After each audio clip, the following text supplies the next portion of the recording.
With the future of aviation growing at a rapid rate, the Namibian and Finnish governments are working towards taking full advantage of the industry.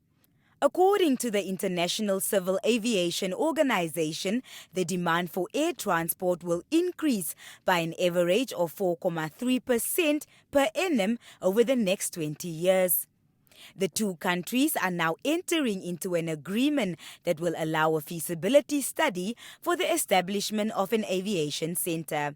The plan is to include different branches of aviation. Talk about the cargo flying, passenger flying, helicopter emergency services, some military flying as well, unmanned aviation, drones, general aviation, all the parts, all the professionals in the field. The aviation school will take a very sustainable approach in terms of the economy, environment, infrastructure, as well as its citizens, amongst others, not only for Southern Africa, but the rest of the continent. The idea of the whole air-how thinking is that tomorrow's airspace, the systems, aviation is quite a lot different than today. Both of our countries can at the same time achieve better future solution to aviation, to airspace control, to the whole system related to that.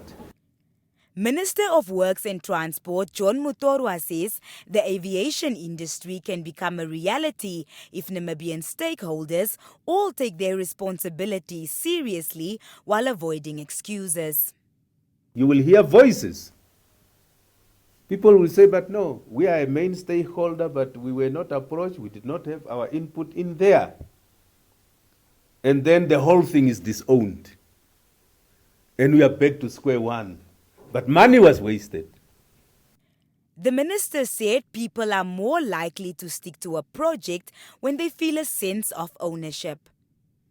But in Namibia, I think if you look objectively and honestly, many of the projects, good projects, are just abandoned because people start to say, but now that is just Huyeman's thing.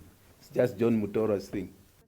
The Aviation Center is in honor of the late Hampi Plichta, a former Minister of Works and Transport and Mayor of Keetmanshoop, who was also an avid pilot. Francis Shahama, NBC News, Windhoek.